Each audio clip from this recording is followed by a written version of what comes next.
Assalamualaikum warahmatullahi wabarakatuh. Minggu ini kita masuk ke pertemuan 5, pembahasannya tentang kebijakan hukum cybercrime. Nah, poin-poin pembahasan pada pertemuan kali ini adalah tentang cyber law, terus ruang lingkup dari cyber law, pengaturan cybercrime dalam Undang-Undang ITE, terakhir ada celah hukum cybercrime. Cyber law. Apa sih sebenarnya cyber law itu ya? Jadi hukum pada prinsipnya merupakan pengaturan terhadap sikap, tindakan, atau perilaku seseorang dan masyarakat di mana akan ada sanksi bagi yang melanggar. Nah, alasan cyber law itu diperlukan menurut Sitompul tahun 2012 halaman 39 sebagai berikut. Yang pertama, masyarakat yang ada di dunia virtual ialah masyarakat yang berasal dari dunia nyata yang memiliki nilai dan kepentingan.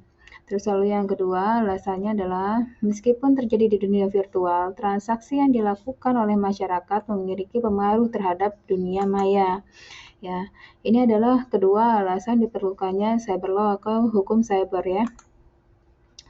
Cyber law sendiri adalah hukum yang digunakan di dunia cyber atau dunia maya yang umumnya diasosiasikan dengan internet. Jadi, kebijakan cyber law itu baru atau hukum cyber law baru akan berlaku jika kegiatannya tersebut itu dilakukan dengan menggunakan internet ya, baik mau transaksi maupun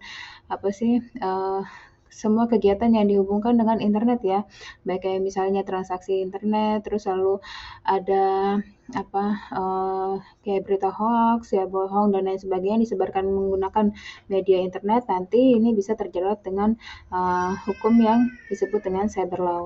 Nah, di sini cyber law merupakan aspek hukum yang ruang lingkupnya meliputi setiap aspek yang berhubungan dengan orang atau perorangan atau subjek hukum yang menggunakan dan memanfaatkan teknologi internet yang dimulai pada saat mulai online dan memasuki dunia cyber atau maya. Jadi kalau misalnya kegiatan kejahatannya itu adalah dalam bentuk pencurian dalam hal ini adalah kayak jambret dan lain sebagainya, ini tidak akan dikenakan hukum cyber law. Tetapi kalau pencuriannya tersebut dia menggunakan koneksi atau teknologi ya dan juga menggunakan internet seperti pencurian data dan lain sebagainya, ini masuk ke dalam hukum cyber law. Itu seperti itu ya. Nah, ruang lingkupnya. Menurut Jonathan Rosenor dalam Cyber Law, The Law of Internet mengingatkan tentang ruang lingkup dari cyber law. Di antaranya, yang pertama adalah hak cipta atau copyright. Ya, terus lalu yang kedua adalah hak merek atau trademark. Ketiga adalah pencemaran nama baik atau defamation. Yang keempat ada fitnah, penistaan, penghinaan atau hate speech. Ya. Terus lalu selanjutnya ada serangan terhadap fasilitas komputer atau hacking, virus, illegal access. Lalu ada pengaturan sumber daya internet seperti IP address, domain name. Yang terakhir ada kenyamanan individu atau privacy. Ya, jadi ini adalah ruang lingkup atau hal-hal yang diatur dalam cyber law, hukum cyber law. Lalu ada lagi di sini ada prinsip kehati-hatian atau duty care. Ada tindakan kriminal biasa yang menggunakan IT sebagai alat. Terus ada isu prosedural yaitu yuridiksi, pembuktian, penyelidikan dan lain-lain. Ada kontrak atau transaksi elektronik dan tanda tangan digital, pornografi, pencurian melalui internet, perlindungan konsumen, pemanfaatan internet dalam aktivitas keseharian seperti e-commerce, e-government, education, dan lain sebagainya. Nah, ini adalah beberapa hal yang diatur dalam hukum cyber law ya, yang berhubungan dengan teknologi, yang berhubungan dengan internet kegiatannya ya. Jadi kalau misalnya kalian itu menyebarkan misalnya lagu dari seseorang musisi dan lain sebagainya tanpa izin dan lain sebagainya, ini bisa terkena dari hak cipta. Atau kayak terakhir itu kan mulai diberlakukan kalau tidak boleh menyanyikan lagu dari seorang musisi apabila lagu tersebut nanti dijadikan untuk misalnya meningkatkan popularitas dan lain sebagainya. Nah, ini udah ada hukumnya ya. Terus atau misalnya kamu melakukan pencemaran nama baik seseorang ya, menyebarkan hoax dan lain sebagainya, ini masuk ke hate speech. Terus atau mungkin bisa melakukan pencurian ya melalui internet yang tadi saya bilang ya, banyak sekali yang terjadi ya, baik itu pencurian data yang misalnya penting ataupun misalnya memang pencurian data yang dianggap tidak begitu penting dan lain sebagainya. Nah, ini tetap saja masuk ke dalam kategori pencurian dan lain sebagainya. Termasuk e-commerce ya, ini dilindungi oleh hukum dari cyber law. Nah, pengaturan cybercrime dalam Undang-Undang ITE, latar belakang Undang-Undang ITE itu Undang-Undang Nomor 11 Tahun 2008 tentang Informasi dan Transaksi Elektronik atau Undang-Undang ITE adalah undang-undang pertama di Indonesia yang secara khusus mengatur tindak pidana cyber. Jadi pada tahun 2018 ini baru mulai terbentuk Undang-Undang ITE. Ya, jadi kalau kita menggunakan kita kan sudah sangat mudah sekali ya terhubung dengan teknologi, terhubung dengan internet. Saya yakin semua di antara kalian itu pasti sudah terhubung dengan internet ya, makanya kita bisa melakukan pembelajaran melalui daring atau e-learning. Nah, hati-hati dalam menggunakan internet atau fasilitas yang ada saat ini ya. Kalau misalnya kamu tidak bijak dalam menggunakannya, nanti bisa terjerat dalam Undang-Undang ITE ini. Terus lalu berdasarkan Surat Presiden RI nomor R70/9/2005 tanggal 5 September 2005, naskah Undang-Undang ITE secara resmi disampaikan kepada DPR RI. Pada tanggal 21 April 2008, undang-undang ini disahkan. Ya, jadi naskahnya itu disusun mulai dari tahun 2005 ya, lalu disahkan pada tahun 2008. Dua muatan besar yang diatur dalam Undang-Undang ITE adalah yang pertama, pengaturan transaksi elektronik. Ya, segala bentuk transaksi yang dilakukan secara elektronik itu diatur oleh Undang-Undang ITE. Mau itu e-banking, mau itu e-commerce dan lain sebagainya, ya. Ini semua diatur dalam Undang-Undang ITE. Lalu tindak pidana cyber ya berhubungan dengan pencurian, terus kayak tadi pornografi dan lain sebagainya, ini semua diatur dalam Undang-Undang ITE. Pengaturan tindak pidana TI dan transaksi elektronik. Tindak pidana yang diatur dalam Undang-Undang ITE diatur dalam bab 7 tentang perbuatan yang dilarang. Perbuatan tersebut dikategorikan menjadi kelompok sebagai berikut. Yang pertama, tindak pidana yang berhubungan dengan aktivitas ilegal, yaitu meliputi ya, ini ada distribusi atau penyebaran, transmisi, dapat diaksesnya konten ilegal, ya tentang kesusilaan atau mungkin perjudian atau berita bohong atau hoax dan lain sebagainya, ya. Nah, ini masuk ke dalam Undang-Undang ITE. Terus lalu yang kedua, yang B-nya adalah dengan cara apapun melakukan akses ilegal. Nah, kalau ilegal berarti tanpa izin ya. Jadi kita menerobos untuk bisa mengakses ke situ. Nah, ini masuk ke dalamnya. Terus lalu yang ketiga ada interpersepsi ilegal terhadap informasi atau dokumen elektronik dan sistem elektronik ya. Intersepsi ilegal ini masuk ke dalam kategori yang tindak pidana berhubungan dengan aktivitas ilegal. Ini dokumen-dokumen elektroniknya, kayak misalnya keabsahannya dan lain sebagainya, ini masuk ke dalam sini semua. Terus yang kedua ada tindak pidana yang berhubungan dengan gangguan atau intervensi, yaitu yang pertama gangguan terhadap informasi atau dokumen elektronik ya. Dengan melakukan kegiatan hacking dan lain sebagainya ini masuk ke sini. Gangguan terhadap sistem elektronik ya, ini bisa istilahnya menyebarkan virus dan lain sebagainya, ini masuk yang kedua, intervensi. Terus lalu yang ketiga tindak pidana memfasilitasi perbuatan yang dilarang. Nah, contohnya perbuatan yang dilarang apa? Misalnya situs kamu itu menyediakan misalnya file-file software bajakan dan lain sebagainya, atau untuk misalnya kayak kamu mau mendownload lagu, nah di situ semua ada dan lain sebagainya, itu memfasilitasi perbuatan yang dilarang ya. Terus yang keempat ada tindak pidana pemalsuan informasi atau dokumen elektronik ya. Ini udah jelas. Yang kelima ada tindak pidana tambahan dan pemberatan terhadap ancaman pidana lainnya ya. Celah hukum cybercrime. Pada dasarnya, sebuah undang-undang dibuat sebagai jawaban hukum terhadap persoalan yang ada di masyarakat.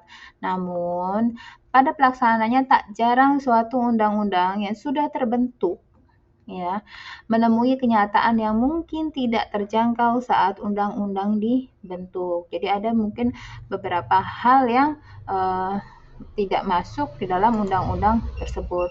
Nah, apa saja faktor yang mempengaruhi munculnya kenyataan di atas atau tadi ya? Yang pertama, keterbatasan manusia memprediksi secara akurat apa yang terjadi di masa yang akan datang. Jadi pas pada saat melakukan analisanya, itu mungkin masih ada yang kurang. Terus lalu yang kedua adalah kehidupan masyarakat manusia baik sebagai kelompok atau bangsa ya. Jadi dari apa sih kebiasaan seseorang ya, dari kebiasaan seseorang bermasyarakat dan lain sebagainya ini juga mempengaruhi. Lalu poin ketiga, faktor yang mempengaruhi adalah pada saat undang-undang dilangsungkan ini konservatif ya. Nah, menurut Suharyanto, pada tahun 2012, setelah hukum kriminalisasi cybercrime yang ada di Undang-Undang ITE, antara lain yang pertama, pasal pornografi di internet atau cyberporn. Ini masih memiliki celah. Terus yang kedua adalah pasal perjudian di internet atau gambling online. Ya, masih banyak sekali ditemui. Terus yang ketiga adalah pasal penghinaan atau pencemaran nama baik di internet. Ada juga pasal pemerasan atau ancaman melalui internet.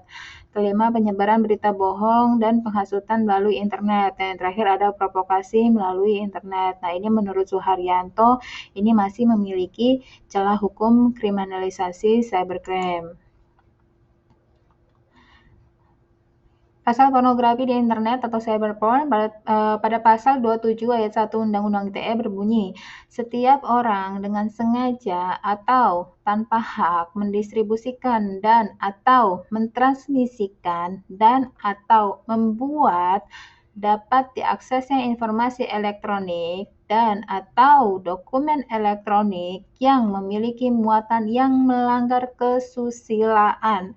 Nah, di sini pornografi dia berhubungan dengan kesusilaan.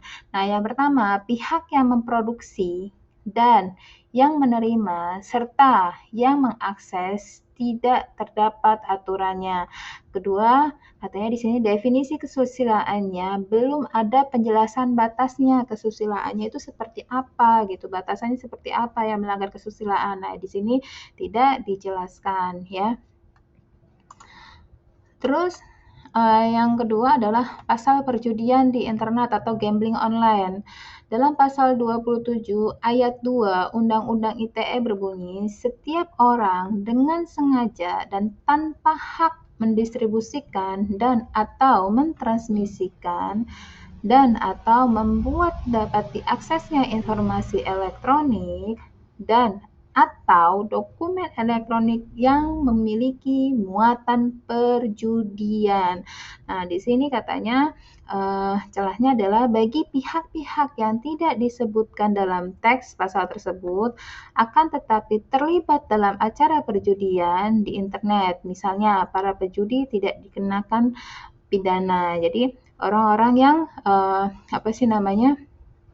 melakukan perjudian itu sendiri tidak dikenakan pidananya karena di sini hanya disebutkan orang yang mendistribusikan atau mentransmisikan atau dapat membuat aksesnya informasi kayak gitu ya. Jadi untuk penggunanya sendiri di sini di pasal 27 ayat 2 itu tidak disebutkan ya. Lalu yang ketiga adalah pasal penghinaan dan atau pencemaran nama baik di internet. Diatur dalam pasal 27 ayat 3 Undang-Undang ITE berbunyi, setiap orang yang dengan sengaja dan tanpa hak mendistribusikan dan atau mentransmisikan dan atau membuat dapat diaksesnya informasi elektronik dan atau dokumen elektronik yang memiliki muatan penghinaan dan atau pencemaran nama baik. Nah, di sini katanya pembuktian terhadap pasal tersebut harus benar-benar dengan hati-hati karena dapat dimanfaatkan bagi oknum yang arogan. Ya, karena kenapa? Nah, di sini pada saat pasal penghinaan dan pencemaran nama baik di sini dia hanya memuatkan siapa yang mendistribusikannya dan lain sebagainya kayak gitu. Tapi bukan memuat dari siapa orang yang melakukan penghinaannya itu sendiri ya. Jadi hanya yang terkena itu hanya orang yang menyebarkannya saja tetapi tidak untuk pelakunya. Itu seperti itu ya. Sedangkan untuk pasal 27 ayat 4 Undang-Undang ITE yang mengatur tentang pasal pemerasan dan atau pengancaman melalui internet, bunyinya adalah setiap orang dengan sengaja dan tanpa hak mendistribusikan dan atau mentransmisikan dan atau membuat dapat diaksesnya informasi elektronik dan atau dokumen elektronik yang memiliki muatan pemerasan dan atau pengancaman. Nah, ini katanya Undang-Undang ITE tidak atau belum mengatur mengenai cyber terorisme ya atau teroris yang ditunjukkan ke lembaga atau bukan perorangan ya. Jadi di sini kalau untuk di pasal 27 ayat 4 dia hanya mengatur setiap orang perorangannya tapi tidak untuk badan resminya kayak gitu ya atau lembaga yang melakukan pemerasan atau pengancamannya. Terus lalu ada penyebaran berita bohong dan penghasutan melalui internet. Ini akan terkena pasal 28 ayat 1. Bunyinya adalah setiap orang yang dengan sengaja dan tanpa hak menyebarkan berita bohong atau hoax ya dan menyesatkan yang mengakibatkan kerugian konsumen terhadap transaksi elektronik. Nah, di sini katanya pihak yang menjadi korban adalah konsumen dan pelakunya adalah produsen. Sementara di lain pihak bisa jadi orang yang menjadi korban sebaliknya. Ya, jadi di sini kelemahannya adalah itu ya. Lalu pasal 28 ayat 2 tentang provokasi melalui internet yaitu setiap orang dengan sengaja dan tanpa hak menyebarkan informasi yang ditujukan untuk menimbulkan rasa kebencian atau permusuhan individu dan atau kelompok masyarakat tertentu berdasarkan atas suku, agama, ras, dan antar golongan atau sara. Nah, di sini dikatakan di pasal tersebut ya disebutkan istilah informasi dan tidak dijelaskan informasi yang seperti apa ya. Jadi di sini tadi katanya ada penyebutan untuk yang informasinya itu kayak gini ya, menyebarkan informasi yang ditujukan untuk menimbulkan informasinya itu seperti apa ya sehingga bisa apa sih namanya di sini menimbulkan kebencian ya. Nah, ini tidak dijelaskan secara rinci. Next, ini adalah pokok hukum Undang-Undang ITE ya. Jadi untuk pasal 27 Undang-Undang ITE tentang kesusilaan, perjudian, penghinaan, dan pemerasan ini akan terjerat hukuman maksimal 6 tahun penjara dengan denda minimal 1 miliar rupiah itu pasal 45 Undang-Undang ITE. Sedangkan untuk pasal 28 Undang-Undang ITE seperti berita bohong atau hoax atau ujaran kebencian ini dengan hukuman maksimal 6 tahun penjara dengan denda 1 miliar ini ada di pasal 45A Undang-Undang ITE. Sedangkan Undang-Undang pasal 29 Undang-Undang ITE tentang pengancaman ya ini maksimal 4 tahun penjara, denda 750 juta itu diatur dalam pasal 45B Undang-Undang ITE. Nah, pasal 30 Undang-Undang ITE tentang akses ilegal, pencurian data elektronik, peretasan sistem data elektronik, kalau untuk akses ilegal maksimal adalah 6 tahun penjara ya dengan denda 600 juta rupiah. Itu ada di pasal 46 Undang-Undang ITE. Sedangkan untuk pencurian data elektronik adalah maksimal 7 tahun penjara ya dengan dendanya adalah 700 juta rupiah. Ini terjerat di pasal 46 Undang-Undang ITE. Yang terakhir adalah tentang peretasan sistem data elektronik ya. Ini hati-hati ya, karena untuk yang pasal 30 Undang-Undang ITE ini berhubungan dengan hacker ya. Ini maksimal 8 tahun penjara dengan denda adalah 800 juta rupiah. Ini diatur dalam pasal 46 Undang-Undang ITE. Ya, jadi ini adalah isi pokok Undang-Undang ITE. Kalau kamu melakukan istilahnya penyebaran berita bohong dan lain sebagainya, ya. Kalau ada orang yang merasa berita tersebut yang kamu beritakan itu adalah hoax dan lain sebagainya dan kamu dilaporkan dan lain sebagainya, ini bisa terkena hukuman 6 tahun penjara, ya. Terus kalau misalnya kamu melakukan penghinaan melalui internet, ya entah itu misalnya melalui dengan menggunakan internet, entah itu misalkan melalui media sosial seperti apa Instagram, Facebook dan lain sebagainya, ya hati-hati untuk bukti digital itu tidak bisa dihapus ya. Walaupun istilahnya kamu sudah menghapus di situ, tetap ada rekam jejaknya. Nah, ini hati-hati bisa terkena pasal penghinaan. Ini juga 6 tahun dengan dendanya adalah 1 miliar rupiah. Jadi, silakan bijak dalam menggunakan internet, ya jangan sampai salah langkah. Gunakan internet sesuai dengan kegunaannya, ya. Jadi jangan untuk merugikan atau menimbulkan, kerugian bagi orang lain, itu seperti itu ya. Nah, setelah ini nanti ada tugasnya ya. Ini ada tugasnya adalah kamu silakan cari contoh-contoh kasus kejahatan komputer yang berdasarkan pasal-pasal di Undang-Undang ITE. Jadi di sini ada beberapa pasal ya. Ada pasal 27 Undang-Undang ITE, ada tentang kesusilaan, perjudian dan lain sebagainya ya. Nah, silakan cari contoh kasusnya minimal 1. Jadi untuk pasal 27 Undang-Undang ITE tentang kesusilaan kalau nggak salah tadinya 27 ayat 1, ini cari 1 ya. Terus 27 ayat 2 tentang perjudian, ini cari 1 kayak gitu. Jadi masing-masing pasalnya dicari 1. Jadi total di sini ada 1, 2, 3, 4, 5, 6, 7, 8, 9, 10. Jadi total adalah 10 kasus ya. Nah, nanti kalau sudah ketemu kasusnya, cantumkan juga untuk linknya, kamu dapat dari mana ya. Jadi link artikelnya dapat dari mana. Nah, masing-masing pasal adalah satu contoh. Jadi total adalah 10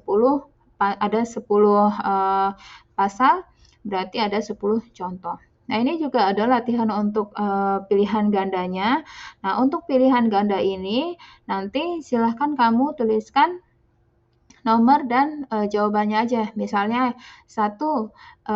misalnya C, cybershoot kayak gitu. Nah, itu disebutkan ini untuk jawabannya ya. Jadi jangan 1A atau 1B kayak gitu, jangan. Tapi sebutkan juga atau tuliskan juga untuk jawabannya itu apa.